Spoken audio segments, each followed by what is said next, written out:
Iko Nini.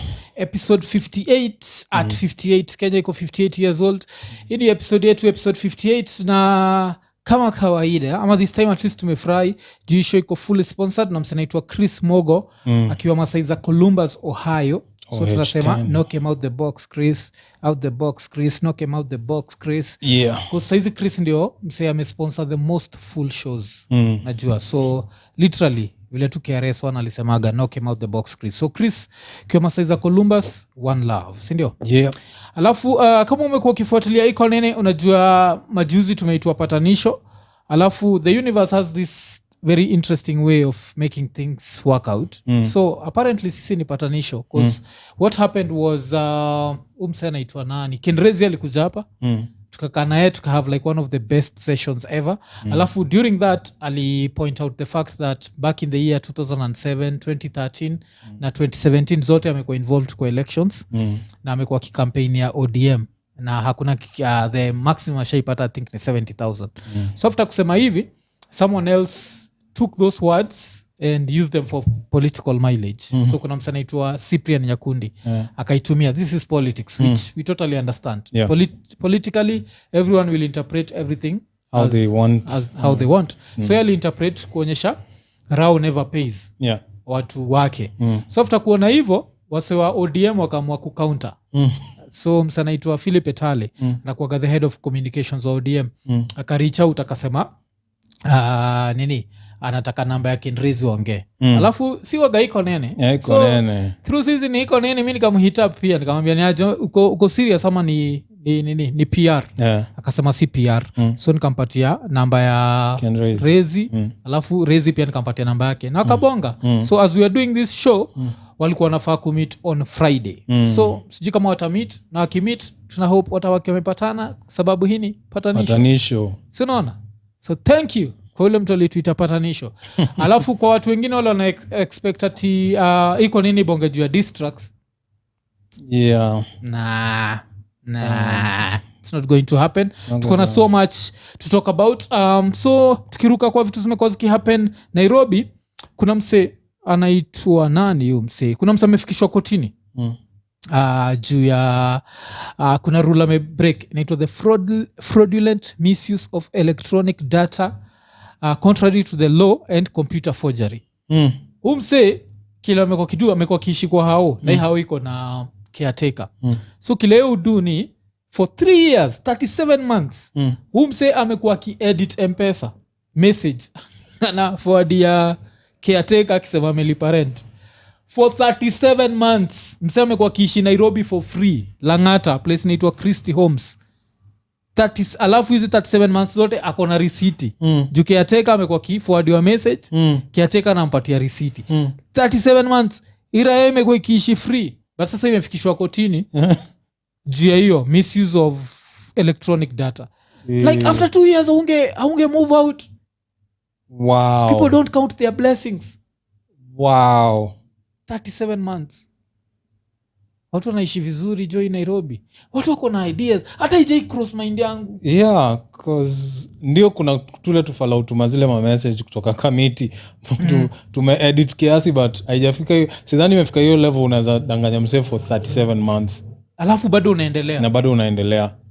After 2 months nione nimegeta away nayo. Unalipa hizo zingine. Nalipa hizo zingine. Hiyo ilikuwa tu ni ya kukubaia time ya kumanuva hii Nairobi, cause wase wengi umanuva hii Nairobi. Si peke yetu ndio tunaishi. Unalipa 1-2 months, alafu ufake zingine, alafu ulipe tena hivyo.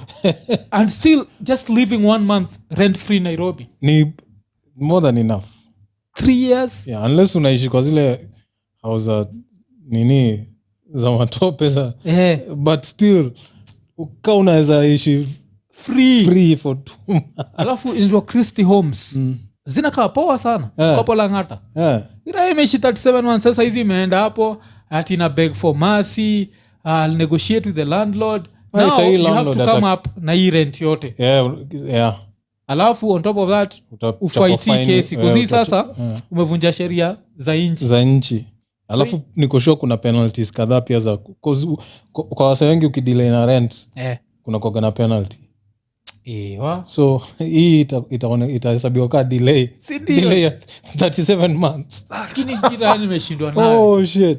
Yani mi 37 months niishi free, hiyo ni at least meter. Na move to place plani pole pole. Ile saa rent ni najua saa rent iko covered for another 37 months. Najua. Exactly, hata si need kuiba after that. But so umse amekuwa nini. So hii story ya digital, yani saizi crime imemove ikakuwa digital. So even that's like another thing ile tutakuwa tukibonga juu yake baadaye. And then another thing ni umse Belgian alisend another girl 113 million. At this point Africa kuwa frozen. At this point I am blaming him now. Amia naanza kuniudhi because you're giving the Kenyan government money for free. Tuongee kuja kwa inbox yangu hata kama nataka tu flat as long as nothing happens. My body my choice. Lakini ila yache ujinga jo. This is now stupid. Like that's why sangine mimi wanaga sio kiongea juu una criticize msee vile anajihandle na intelligence yake nini, alafu msee kinakwambia but msee ako na doku kuliko. Ndio kuna wasee wako na doku niliko but ni wajinga. That guy at this point he's stupid because ni mjinga. First of all wanasema he's a Bitcoin millionaire. That's fine. So since he's a Bitcoin millionaire, create for them digital wallets. And then from the digital wallet wakuwe waki-withdraw. Do pole pole. Wanaweza kuwa na withdraw 30k per day. Gava ina shughuli na hiyo. And they live a very good life. Kenya kama una get 30k per day, you live a good life. Alafu do yenyewe inakuwa kwa Bitcoin wallet yao. Watu wana ikifluctuate, imetoka 100M, ikaenda 50M. Itatoka 50M iende 200M. Najua. So at some point, alafu pia if you're depositing 30k kila siku kwa account yako, ile siku uta deposit ka half a name Gava itashtuka. So neza nini as in isa ni ujinga na sana nikasia mimi niko sure niko 100% sure hata si mambo na Gava kushtuka akideposit hiyo do ikuje in a reasonable amount every month 25M so ukianza kuituma every month hata Gava itaona ndio but hawatakuwa na shughuli, ndio wataiona na watajua inatoka mahali fulani but hawatakuwa na shughuli na wewe sana cause wale wase wanakufuata sasa hizi si eti wanakufuata juu wanajua umebreak law, wanakufuata juu wanajua kuna kitu wanaweza kulia hapo. It's as simple as that. Alafu another thing, you are a millionaire. Why not fly this girl to the Cayman Islands? Open an account for her. Then ukishaenda hapo Cayman Islands ikuwe kituma like sasa iko kwa account yake. Like every month inaingiza ka 300k ka 400k. At this point tuma another 100 million iende because at this point sana ni udhi sana. Lakini mimi vile nimeambia msemo mwenyewe like slide into my inbox, let's flirt. Ile miagachi as long as nothing happens my body my choice jo.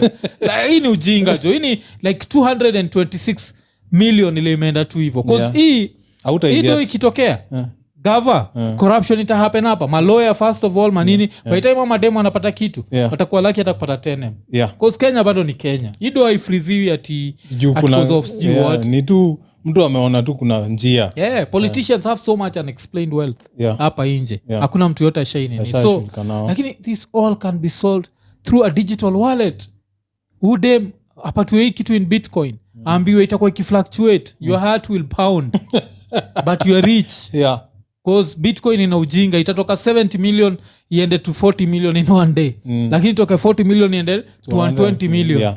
So you are rich. Because this is annoying. Sasa story home same imeanza kuudhi. So when I saw the second time nikajump because mind yangu ni vile baadaye nilikuja nikaona it was to a different girl or something. Otherwise in question tena unatumia the same hiyo ilikuwa imenijamisha even zaidi but anyway it's your money. Can do what you want.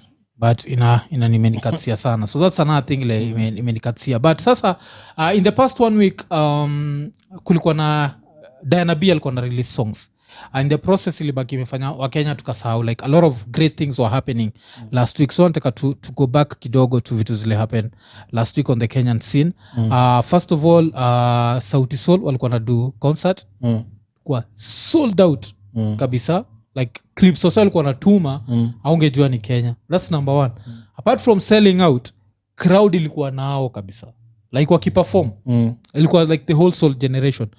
Wakiperform, crowd iko nao. hakuna ati ile energy kuna kuogana ile energy fake ile una feel like whatever so ili bakiwe happen alafu kitu ile ni bamba ni no lip syncing bullshit because that's one thing mu sifu TZ but one thing Kenya imetoa TZ in performances so far ukiniambia niende kwa concert ya Diamond sitaki kuenda niambia niende kwa concert ya Zuchu sitaki kuishia because those two najua ni trash on stage lip syncing Diamond at his level ana lip sync how wrong is that like you are the number one East African artist you are known worldwide you are lip syncing saa hiyo wase wa Nigeria hawafaka around unajua hivyo wao naitwa nani Wizkid na Tems waliperform nini The Tonight Show alafu ule Tems ana sauti ule demo najua na sound hivyo live the same way na studio the person najua gana sound hivyo ni Nyota Ndogo show Nyota Ndogo live kuna siku tulikuwa na best yangu sijua Gaian tulikuwa hapo Alliance Française so tunasikia anaimba ile watu na viatu alafu ana stop tunashindwa kwani udj hii ni version gani uko nayo odem dile unamsikia kwa radio ni vile live hakuna ati kuna place engineers juu hakuna nothing odem ana nini sa Temps ni the same like hiyo concert ya Temps ni kwa naiwatch nashtuka jo alafu unajua vile wali sell out the O2 arena as in that's another level basa kuna ira ya ingine jo inaitwa CK amedungoma inaitwa Love Nwantiti yeye pia unajua ni the same aliperform The Tonight Show so inamaanisha Africa saizi tuna run shit we're running shit because most parties right now hata places ka New York most parties lazima kukuwe na afro na kunka nikienjoy attitude sinajua attitude the dude mimi nishindo mlikuja kuanzaje kuongea cause kitambo nikaa kulikuwa kuna zile ilikuwa all love unajua that's the funny thing like tukibonga jia distract if you are to mention it chap tulidisiana na nani attitude Chiwawa Wothes si wote uongea ni mabesti hakuna like there was nothing you know like hata nini Wothes ni msemo moja ule nzataka sana wasi watu waone pamoja because people think ati kuna kabi fulani Chiwawa mtu akienda through clips za Iko Nini za kitambo ataona Chiwawa hapo hiyo siku lagia alikuwa jia wide wacha ilikuwa imechemka mbaya so it's all love yani tuko na bonga jua Nigerians and African music niko naambia attitude vile asiwaishtuka kuna siku moja kutakuwa na drive by US alafu anauliza like what was playing some Nigeria shit I just had love into a titty and then pa bullets flying African music is spreading and that's a beautiful thing to see because Africa suaga tunachukuliwa in another way that's number one number two for girls worldwide ushachiki ule Temps anaka udem ni dark skin lakini msupu so now it's time for girls kujua jo melanin is beautiful jo yani saizi mi naona like anyone bleaching you're bleaching cause unataka it's for you now it's not for hauwezi sema ati you're bleaching kukua attractive cause there are too many dark skin girls doing amazing things and they are super attractive Sindio? Like me sindio Temps iko huko nje Lupita pia alionyesha watu so Lupita. What do you want bado unataka saba kubleach nini like kutengeneza two-tone mimi useme ita two-tone juu huko hivi huku chini huko hivi nini pia unajua waga pink ama whatever the fuck depending on who you are so uko hata si two-tone sasa afu kitu katia ni raya zaraga yani hiyo kitu namushinda kwa Jamaica waga ni country ingine funny sana si ndio the country of reggae the country of black pride you still bleaching hiyo kuna level ingine because hata Vibes Cartel siwezi forgive you ninja like utaf bleach aje when vibes like you're the number one dancehall artist in the world uko jela and still hata saa hizi kuna mtu amefika level ya Vibes sidhani alafu cheki Raya na bleach saa hizi Majomaicans wana bleach kara za Congo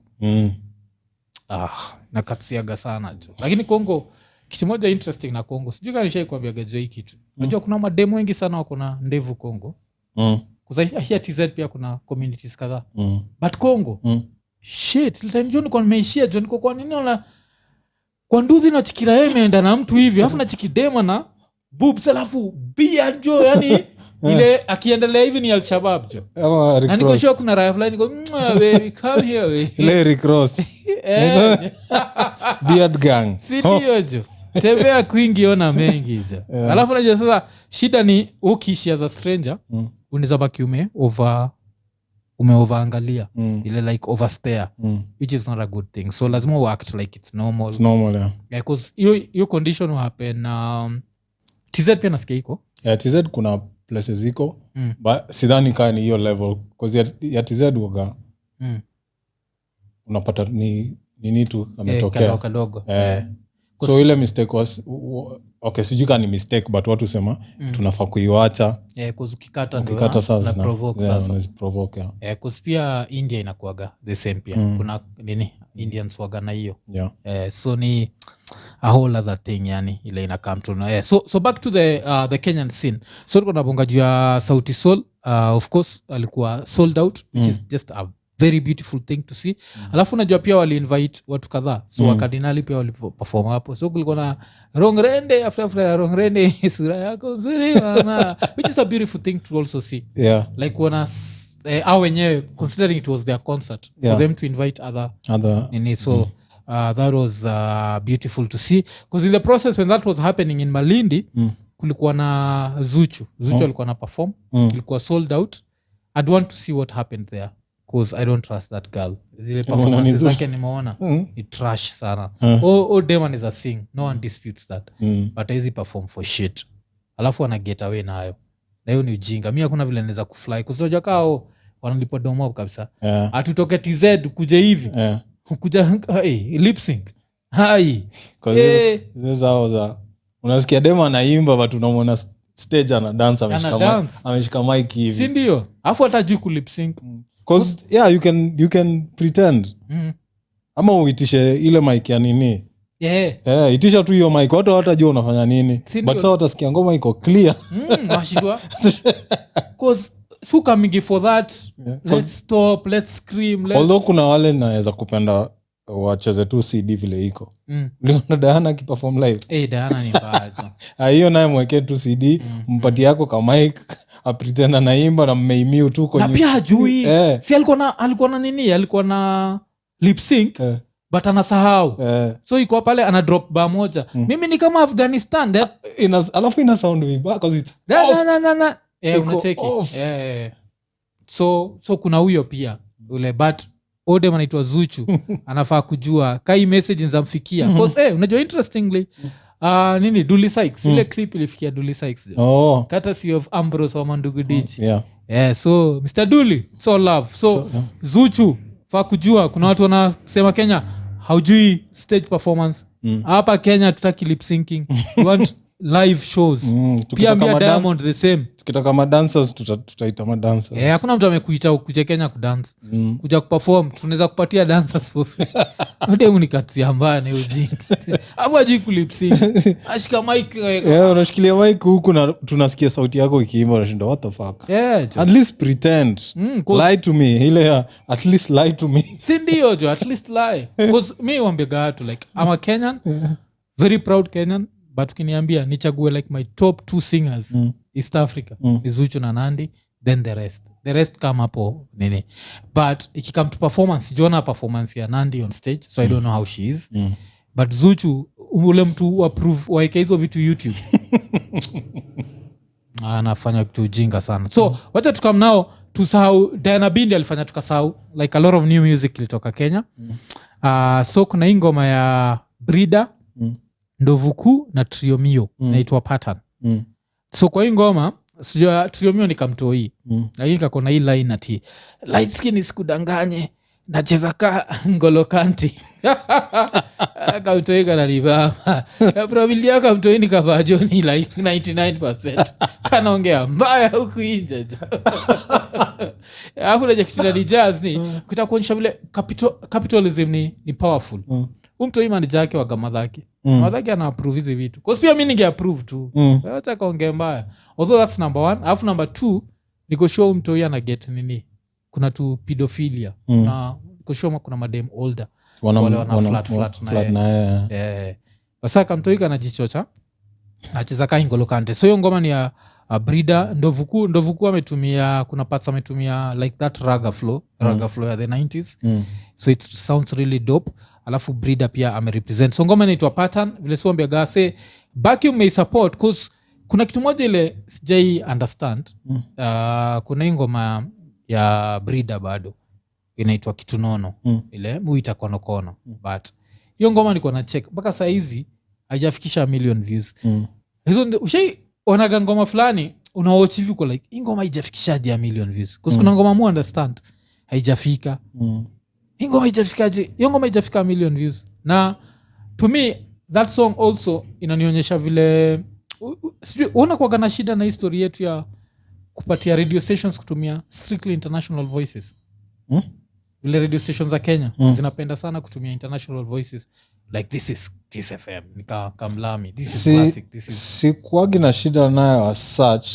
ile shida tu mioga nayo ni tukiweza kupata local people who can do it I would prefer because what pronounce vitu za hapa better na vitu kayo ile tu shida najua inakuaga ni we've tried like 1 million times nikawa sio akifika kwa hiyo mic wana sijui inakuaga aje unapata msia tushachukua wase mob wale ukisikia voice akiongea unasema msia ata sound poa akimake drop unaingia naye studio na try kumrecord anakuwa stiff ina sound hata ukitry kumdirect aje so unless maybe kukuwa na some sort of training wase wa trainiwe vile because it's not supposed to be flat inafaa kuwa ina fluctuate your intonation so wakiweza kupata wase tunaweza cause kuna wase wako na voices zingine hii Nairobi sina nakwambia kuna wase wako na voices zingine hapo Nairobi reason nafanya nasema hivyo kwa hii ngoma Kitu Nono kuna kawa nini mse fulani anaitwa Denzel Kong na kama mtoi bado compared to sisi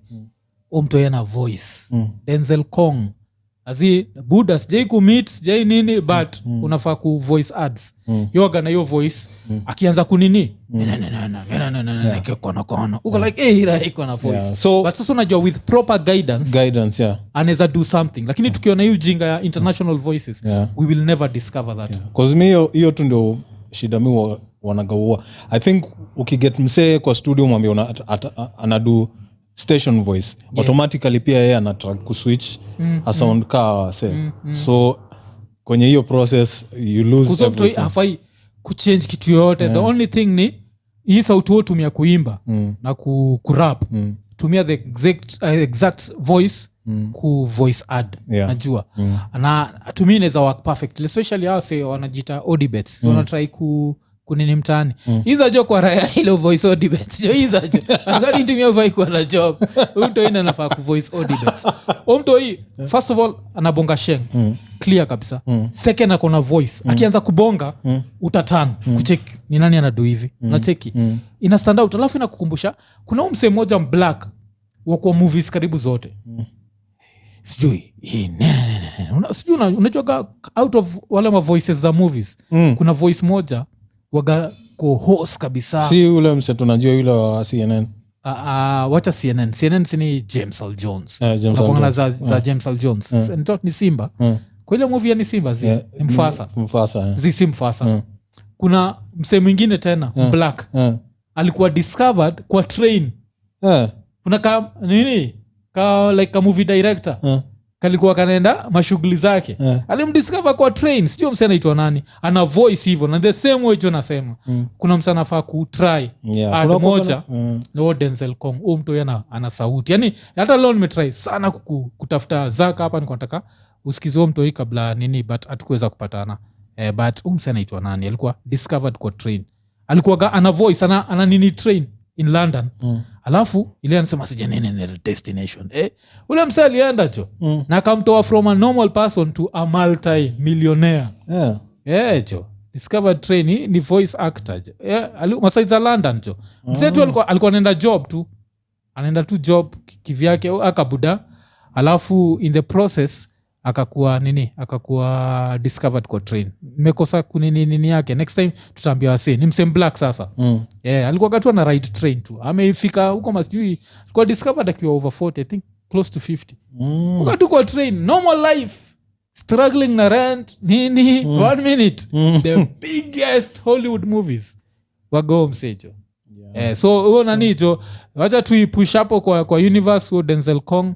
I really hope kuna mtu ata notice uko na hiyo voice. Hiyo voice hiyo mtu inafaa kutumika kwa nini. So apart from that, kwa sababu tumerudi nyuma, wacha tukambaki kwa ngoma mpya zingine ilitokea. Ingine pia ilitokea mpya ni Ndovu Kuu na Brown Mauzo. Tunajua Brown Mauzo? Chalia nani? Chalia Vera Sidika. Sinoka tutamsema Vera replace Brown na Brown. So kitu inanibamba ni musician pia. So iko na ka-line anasema figa kama Nicki Minaj. Figa kama Nicki Minaj na unaenda out na Vera Sidika, na hiyo ndio kila mwanaume hapa Kenya anataka.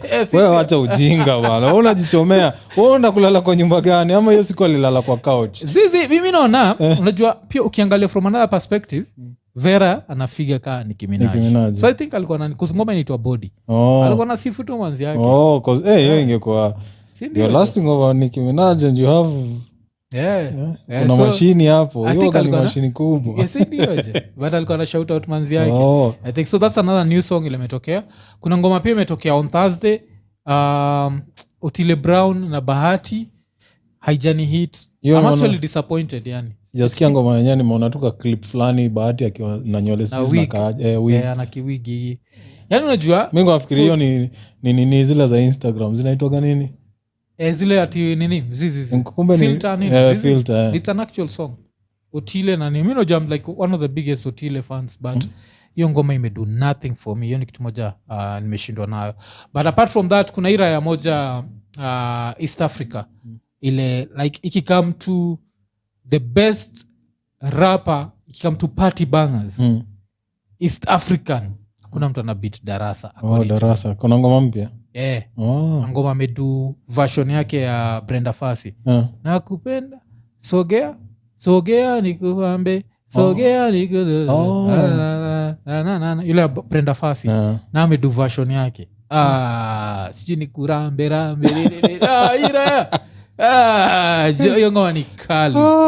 That's like one of the videos I'm actually looking forward to yani. Because Darasa say vile tu nilisemaga Otile fucking around. He come to party songs.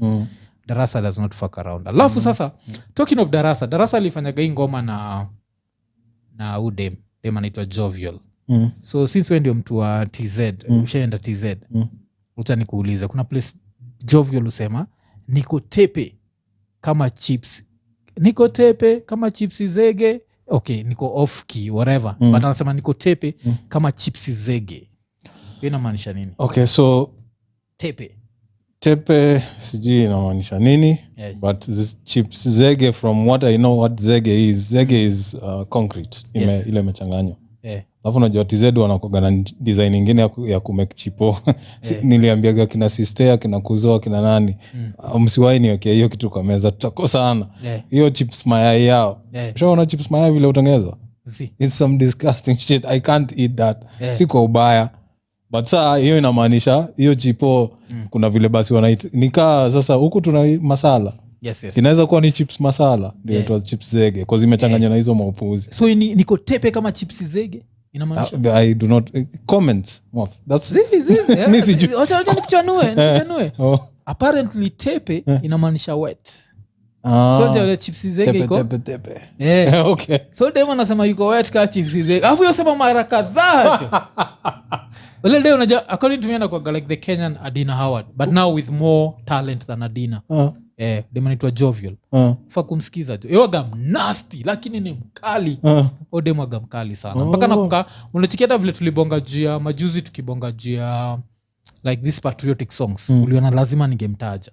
To me like ikikam now to the best Kenyan singers, Jovial iko hapo. Because kuna Nadia Mukami. Of course we Zach number 1 takuwa ni Sana. So Sana lazima akue. Alafu Jovial, Nadia Mukami, alafu Nikita. Like alafu Sage. Afu Sage kama me Sage even above afu unajua Sage vile unajua kufanya Beyonce usha notice kuna vile flip sauti yake kuna hii ngoma remix ameduna nini Bogi Genje vile zile raha sana mpaka nashinda kwani zile raha zimesample Beyonce kumbe ni hapo nashinda Beyonce ameingia shak tena hiyo sasa the secret is out you ulikuwa umeniwekelea sana because that's like but Sage waga iki come to voices zi kila kitu jo Okto alikuwa jo ungeambia Okto sijui ni aje kunaendaje so like some of the best Kenyan singers vile tumesema Sage kuna Sana kuna Nikita Kering kuna Jovial kuna Nadia Mokami alafu kuna dem moja ule yuko fucking skilled but because of like life yake she does not get her credit Tanasha Donna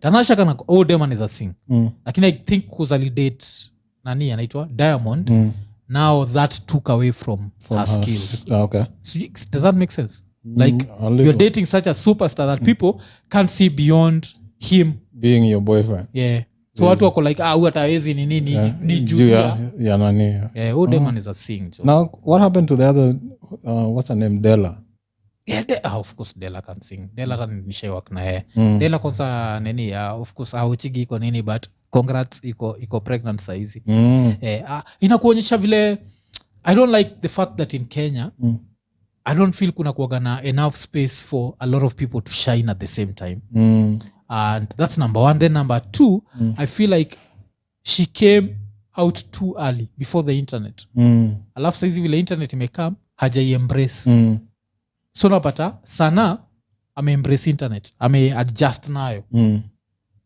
because una notice like these new age musicians have a lot of followers why because that's all they know internet lakini people who knew life before internet haja-embrace internet the same like, if that makes sense unaona so I think that's like one of the things another thing like I think the way alikuwa tight na Soul Generation should have been ngekuwa poa sana ngekuwa under Soul Generation because na try to imagine akina Nviri Ben Soul like the certain level ile wamefika hiyo pia ingekuwa nini so niko tepe kama chipsi zake whatever enda msikize hiyo ngoma kali sana darasa na nini so nilisikia hiyo niko like okay niko tepe so mpaka saizi jo kikatia demo atizeno mkiflat uko tepe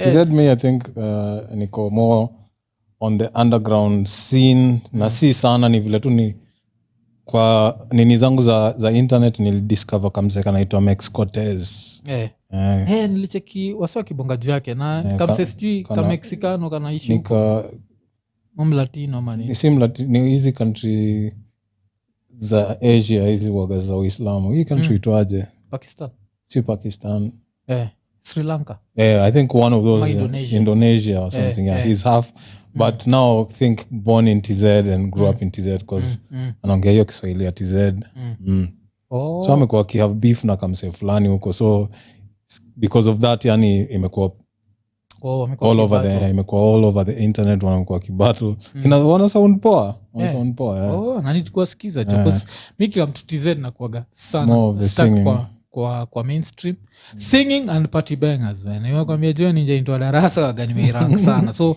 as soon as nilicheki darasa featuring Jovial featuring darasa I was like lazima nisikize jo alafu najua pia hiyo tu idea dema kukwambia usiku moja na wakati niko like atunidi usiku mbili moja tu imetosha so kuna hiyo alafu sasa nataka tuende dark kabisa Kenya has a very big problem that you don't know exists in marriages. What would you say like I want you to make a random guess apart from domestic violence ya mahazi kuchapa mawife which other sort of violence do you think Kenyan husbands do to their wives?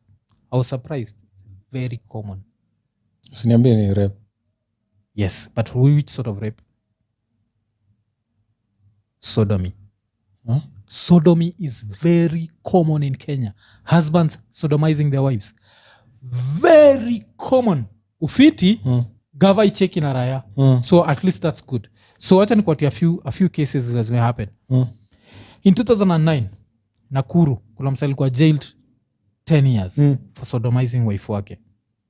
2011 Nakuru still kuna msali kwa jailed 10 years. Huku katikati 2015 jailed tena. Wacha turuke to come to December 2020 Kibich kuna fala alikuwa charged na kusodomize wife wake. Walikuwa married for 4 years and then like for the last like 4 months kabla pelekwe kotini all of a sudden akaanza kusodomize wife.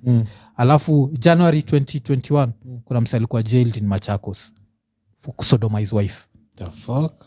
So it's a very common problem. Nani kitu ungeniambia it happens in Kenya nikwambia alafu unapata hizi ndio raya zitakuwa huko nje ziko like ziko mad, gay people should not exist, you nini. Alafu kinaenda kudu vitu kaa hizi because you have to be living a lie for you to do this bullshit. Yeah, that's number one. Because kuna difference between sodomy na homosexuality.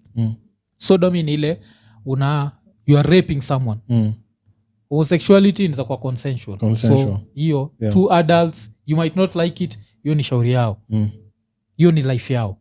But sodomy, especially sodomizing your wife, that doesn't make sense. Macheki so alafu it comes with consequences. That's another thing. Shesika kajoi condition inaitwa fistula.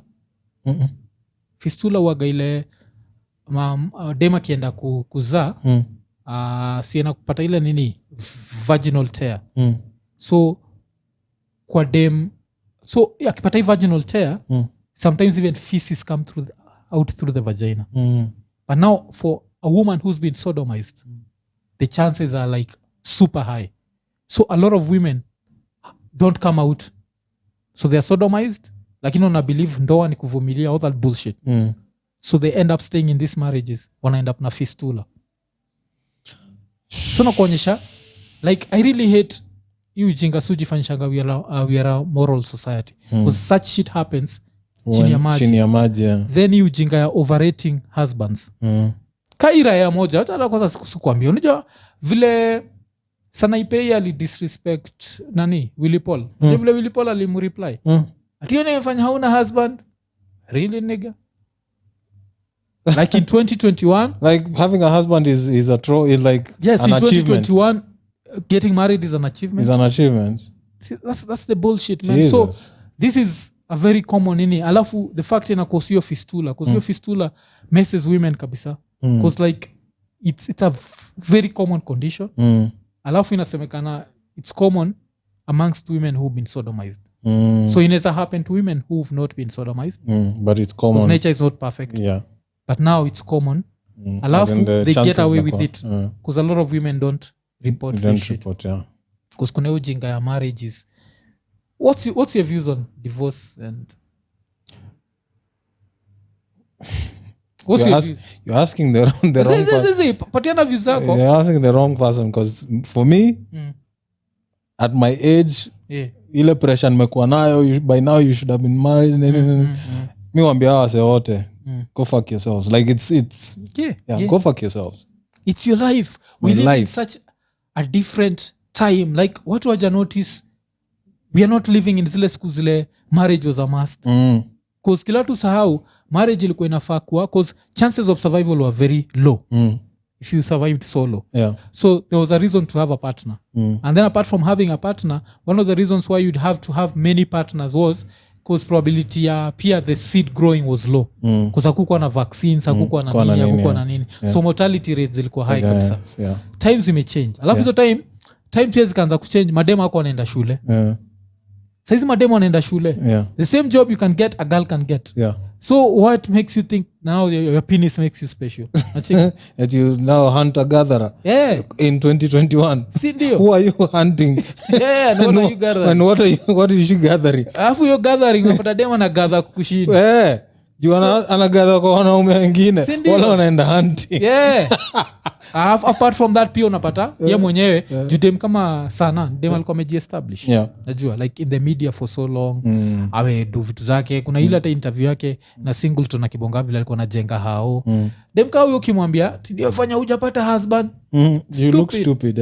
you look stupid. Unajua so kuna vitu zile tunadu juu kama mimi nikinaweza sema like any woman going through this sodomy bullshit need to report that motherfucker. Yeah, just get away. Just divorce him nini. Fuck what the society thinks. Hiyo kitu pia mushinda kwa na watu ati my society will be against this. No, it's bullshit. Society is not gonna help you do jack shit.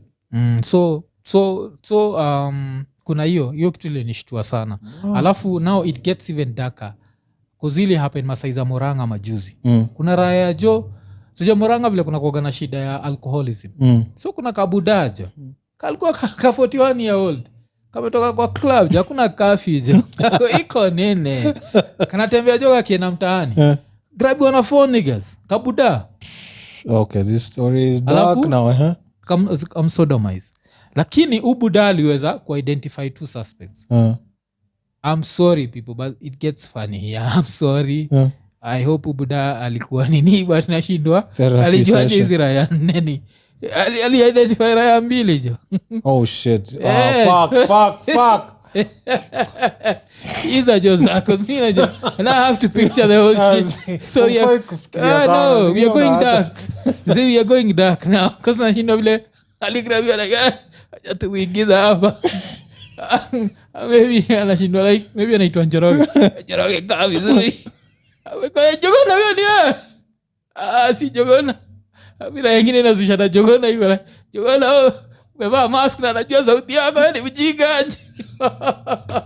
Kabida kalikuwa soda. Okay. Can you identify raya? Hapo in the era of masks. So that's it. Okay, I'm glad. Yeah, that wasn't where I was taking it. That's mine not gone darker. Ilikuwa darker. So iko hosi. Alafu tuna apologize kwake. Unajua this is the reason why men never come out because other men will find it funny. That's bullshit. We are sorry. And that's the difference. Now that's sodomy. What happened to Omseni? Sodomy. Alafu apart from sodomy there's homosexuality. Homosexuality ni 2 grown men agreeing. Sodomy is this. Now these motherfuckers, these 4 motherfuckers need to be stoned to death. Unajua? Because these are lakini 2 consenting adults nini hiyo ni shauri yao. Hiyo ni life yao. Si ati shauri yao, hiyo ni life yao. Because in nature tulishaibonga juu story like kuna lions zina doing the same thing kwa national parks. So in nature that happens. Unajua kuna huyu scientist uitangwa Neil deGrasse Tyson. Semanga the universe owes you no explanation. Exactly.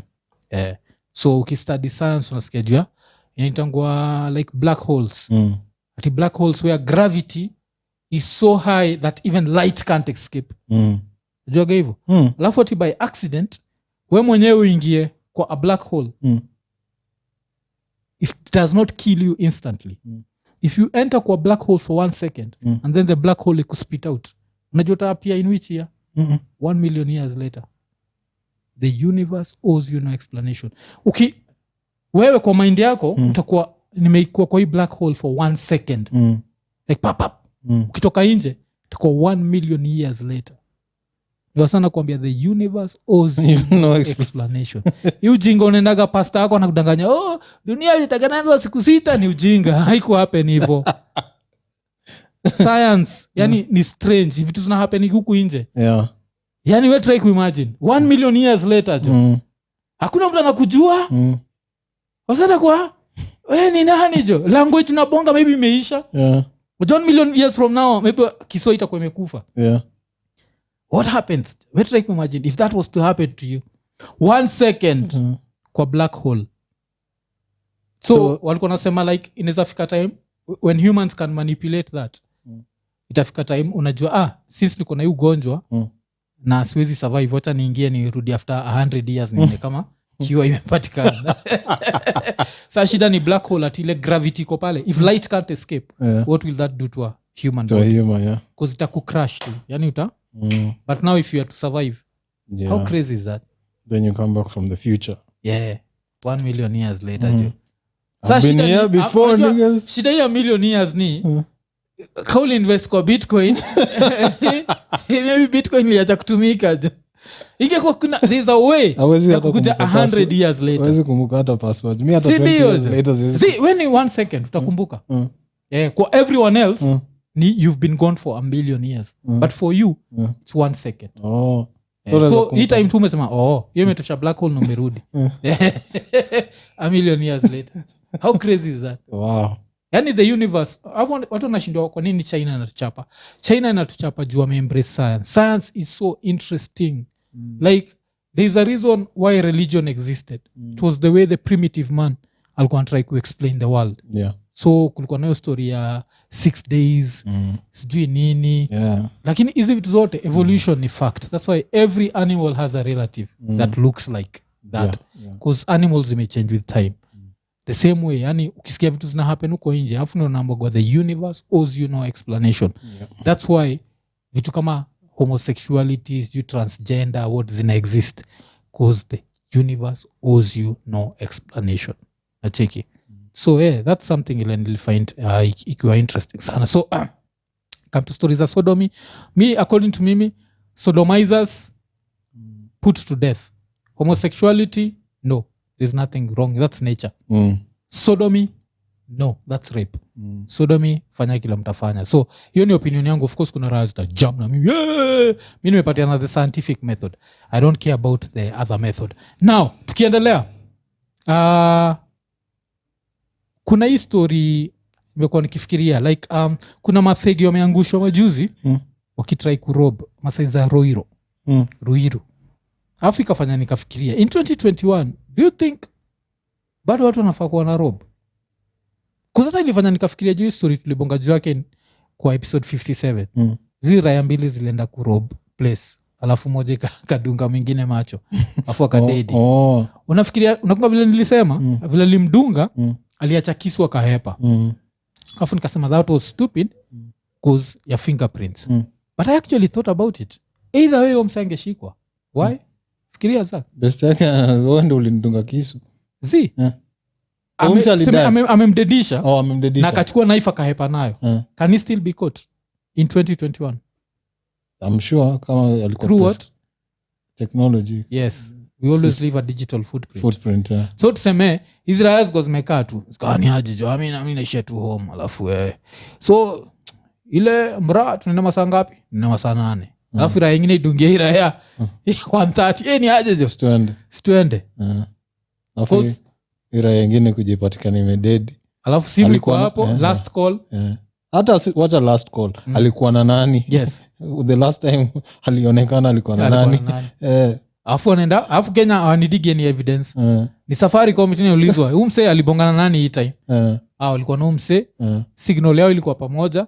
After ira yai dedi hii signal moja ikaacha hii. Yani being a thief in 2021. Yeah, but you see the thing is as we are doing that sort of like investigative thinking. Watu wetu wafikiriangi hivyo. Sisi makarao za Kenya unaona vile hizo solve cases haraka siku hizi. Hizo msijui maada sijui nani waga chapchap hata hizi raya za sodomy hata uwezi pata unaweza pata tu ni hivyo. Huu msee ali-identify msee mmoja si ndio? So msee mmoja sio kishajua namba yake ni hii. Alafu anaangalia hii iko ina ping na nani ona triangulate iko ina ping majunde inachukua time because you need court orders nini hapo hivi wana triangulate eti mlikuwa place hapa wote wanne na huyu watano in fact wana triangulate ya huyu mse ndio tu alikuwa huyu alisurvive wana triangulate sinaona at 6 nilikuwa na violatiwa at 6 pm 6 pm okay ni tuone zile namba zote zilikuwa karibu na walikuwa innocent ulikuwa tu na shughuli yako. I guess utauliza kwa nini hukuviolatiwa na wale kuviolatiwa. But imefanya nikafikiria jo being a thug as in now you just have to go digital. So this is the era ya kina hash papi. As in hii ni era ya kina hash papi. Just kuwa criminal online. Alafu usiende Instagram. That's the only thing. Yani kunafaa kuwa na therapy ya thugs like usiende Instagram. Because notice shida online criminals ni Instagram. They all want to go to Instagram and show their wealth. So stay away. Although hizi nini although that thing was sort of like a scare but it worked. Ishi ya KRA tunaona mnachukua mnaishi maisha imesikia wase siku hizi msana anakula kimandazi kana naangalia kando hakuna mzee anamwangalia vifani so maybe wanaweza tulia kiasi but because hapo ushafikiria nani umse anaitwa nani uliwatch Squid Game aja walikuwa na fight ya basically like around 4.5 billion Kenyan shillings and they were ready to kill each other, shoot each other. Unajua nani alikuwa na 4.5 billion Kenyan shillings iko tu kwa room? Hush Puppy. Cause alipatikana na $40 million. Size rate ya dollar ni kama 114 so msa alikuwa na 4.5. Alafu wanda kuniambia tu Mwarabu ni honest. Mimi nafikiri tulipata domo kushinda hapo. Tukaambia ile design ya training day. Are you comfortable? Very comfortable. Are you comfortable? Very comfortable. How did you say ilikuwa 60 million? Because itakuwa you stole even more. We need to jail you more. So Omsa alipatikana na 4.5 billion. Yani history ya Hush Puppy every time mufikiria mujam juu yake. But sasa imenionyesha if you're trying to be a thug, digital footprint azin mpaka nashindwa mnafaa kwa mna go back to nini mnasikizaniaje so mna plan robbery 1 month after your 1 month mta communicate with everyone digitally except nyinyi wenyewe like kila siku tunapatana pale saa 12 alafu unaacha phone kwa keja si ndio unaacha phone alafu mnaenda mnapatana mnabonga okay alafu sasa ira nyingine ikikansel una bahati because mko old school sasa itabidi kae pale the whole day ama akikansel lazima cancel ile time bado uko kwa keja niweze kucall as in it's not worth it alafu pia squeeze they know everything about you adverts una watch she notice ukienda tu pale ati online umewatch advert ya how to break a lock all of a sudden wacha kuenda kwa online check vile umesema hivyo na simu zetu ziko kwa wifi ngoja after 5 minutes enda Instagram utapata makufuli zingine hapo zile haziwezi ati sijui unbreakable sijui sio natusikiza targeted marketing my friend si ndio jomi siwezi kudanganya jua kitu yani unapiga story jua kitu na Instagram the first page unaiona hapo the first days niko nashtuka siku hizi nimezoea like I know these niggas are listening ndio wana siku hizi hata nikienda kuoga I just make sure all the phones are disconnected zina face down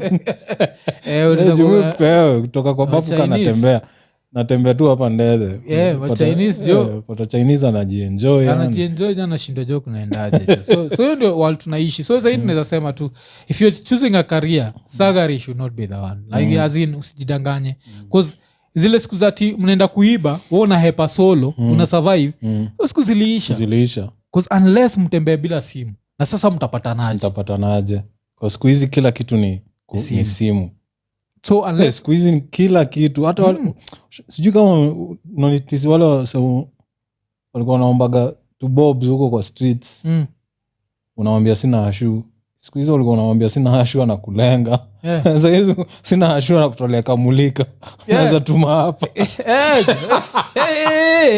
ambia uza simu nunue chakula acha hizo siku hizi kila mtu ako na simu jo lakini 2021 tuwe kitu tunataka kusema jo usijaribu kuwa just be honest just do unajua ile kitu mimi ile kitu nikuja kunotice na mathegi wengi cause kitambo ilikuwa gani watu wanakuwa mathegi out of like desperation wako desperate for a meal but saa hizi ni Instagram na hiyo lifestyle so unapata msi anaweza kudu job wa get like a good amount leo but itaisha leo kesho wanaenda kushow off and then tomorrow they plan for another one that's why now unapata hata cases za violence ni mob because kitambo ilikuwa tu mazee unanjaa una snatch kitu ya mtu unahepa sasa hii unataka kupigana na mseji unajua that's your only way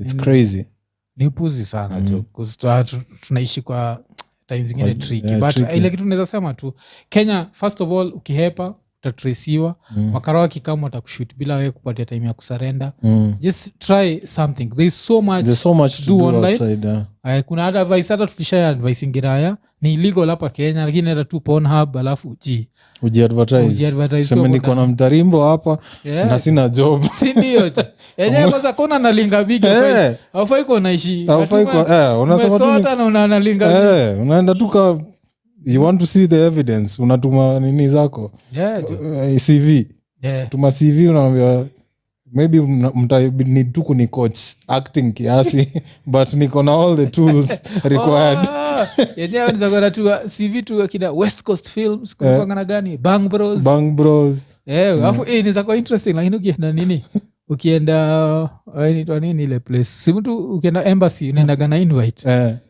jo nimeinvitiwa Pornhub umeinvitiwa jo naenda kuact nizakwa hiyo unapewa visa immediately neza shindwa jo yenyewe kayo neza happen pale nini American Embassy unapewa visa immediately najua kwa nini hiyo industry will generate billions taxes zinago to America kuna mtarimbo unaenda kutuletea pesa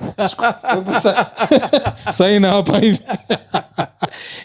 ni advice tunapatia seka sikizagaika nene na unajirate ala usikuwa tu unajirate juazo enda Pornhub yenyewe kwanza watch wase especially Raya Black kishazi watch uone okay sawa sasa alafu unajua wengi wanachukuaga majina za actors kama ni black unachukua jina ya actor black una change tu kiasi so wewe unaweza enda ka Idi Amin lakini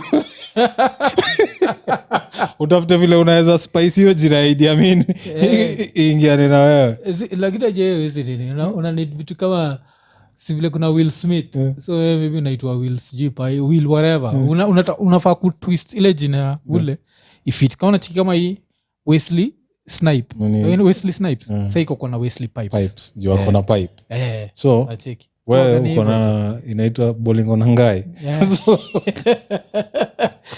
kama hapa nini but that's the tunataka kuambia the last thing unafaa kufikiria ni crime kuiba just think of something else crime it end up with a bullet in your head unajua so ilikuwa episode 58 kama kawaida like subscribe hit the notification button tell a friend sindio but apart from that hii episode ilikuwa fully sponsored na Chris Mogo akiwa masaiza Columbus Ohio tukisema knock him out the box Chris out the box Chris knock him out the box Chris because Chris vile tumekuambia jana hold the record ya the most sponsored shows sponsor 3 full shows the most sponsored segments ni Steven Stepanek Steven Stepanek in the most sponsored segments so watu wanaendelea kubreak record so kwa nataka kubreak record ya Chris jo that's a good record to break ama record ya Steven Stepanek of course tuna look forward to that so ilikuwa episode 58 usahau like subscribe hit the notification button tunatry kuhit 10,000